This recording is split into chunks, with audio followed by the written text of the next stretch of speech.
నమస్కారం అండి. మా లాగిరిపల్లి. నా పేరు నక్కనమని కోటయ్య. మా ఇంటికి ముఖ్యమంత్రి గారు వచ్చారు, చూశారు. మా పశువుల్ని మమ్మల్ని అంతా పరిశోధన చేశారు. ఒక్కొక్క గేదెకి ఎంత అవోజ్ వస్తుందని అడిగారు. నా దగ్గర ఉన్న సిచ్యువేషన్ ప్రకారంగా నాకు 9,000 రూపాయలు అవోజ్ వస్తుందండి. దాంట్లో 4,000 రూపాయలు ఖర్చు అవుతుంది. నాకు పింఛనీ కూడా వస్తుందండి. ఆ డబ్బులతో ఈ డబ్బులతో మేము అట్లా కాల్ స్టాఫ్ని చేస్తున్నాం. ఇప్పుడు నీకు ఒక గేదెకి ఎంత ఖర్చు అవుతుంది? అది మామూలు 5 లీటర్లు పాలు ఇస్తుంది. 5 లీటర్ 60 రూపాయలు, రోజుకి 300 రూపాయలు, నెల వచ్చేవారికి 900 రూపాయలు.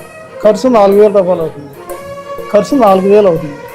మనకి మిగిలేదు 5,000. సంవత్సరానికి మూటి మీద ఎంత వస్తుంది నీకు? మూటి మీద అంటే 5,000 ఖర్చులు పోను ఒక 56,000 పైగా ఎంత ఉంటుంది సంవత్సరానికి. అంటే అన్ని పాడి ఉండవు కదా సార్, సూడి ఉంటాయి, పాడి ఉంటాయి. మరి ఈ ఖర్చు కూడా దాని మీద. తర్వాత లోపలికి మాకు ఇంట్లోకి తీసుకొచ్చాం, ఇల్లు చూపించాం.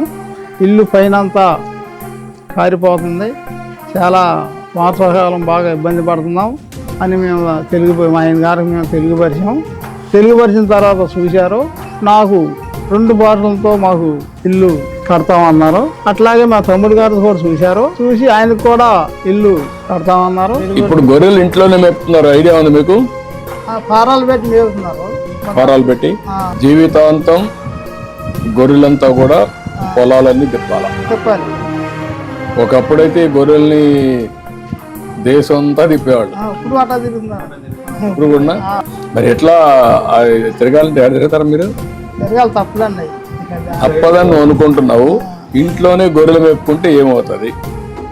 ఈ ఊర్లో ఎక్కువ యాదవులు ఉన్నారు కాబట్టి ఒక గొర్రెలు పెంచి ఇక్కడే క్యాటిల్ ఫామ్ పెట్టి దానికి గడ్డేం కావాలని కూడా వర్కౌట్ చేసి ఒక మోడల్ తయారు చేస్తే నేను మొన్న కూడా ఒక ఊర్లో చెప్పాను, ఇక్కడ ఒక మోడల్ తయారు చేస్తాం. అది సక్సెస్ అయితే అన్ని దగ్గరికి ఇస్తాం. ఇప్పుడు నేను వచ్చింది ఏంటంటే మీ అందరినీ ఎట్లా మీ ఆదాయం పెంచాలి, మీ కష్టం తగ్గించాలి. మీరు కూడా అందరితో సమానంగా ఇంకా రాను అందరి ఆదాయాలు పెరుగుతాయి. ఎప్పుడు కూడా మీ యాదవులంతా తెలుగుదేశానికి ఓట్లేశారు. 45 ఏళ్ళ నుంచి తెలుగుదేశం అంటే మీకు పుట్టినిల్లు, ఎప్పుడు ఓటేసేస్తూ ఉంటారు.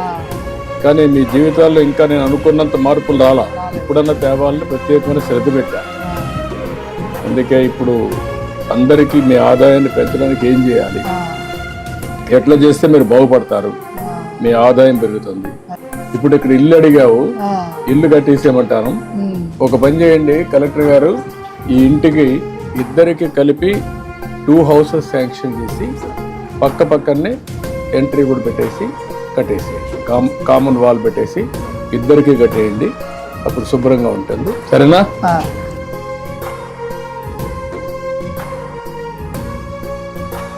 మాకు చాలా ఇదిగా సంతోషంగా ఉంది. ఆయన రావడం మాకు చాలా ఆనందంగా ఉంది. ముఖ్యమంత్రి గారు చాలా కష్టపడి తిరుగుతున్నారు. చాలా కష్టపడి మనకి చాలా పేదలకి చాలా న్యాయం చేయాలని తిరుగుతున్నారు, చేస్తున్నారు బాగా. చాలా ఆయనకి ఇంకా ఆరోగ్యం శుభ్రంగా ఉండాలని నేను మనస్ఫూర్తిగా కోరుకుంటున్నాను.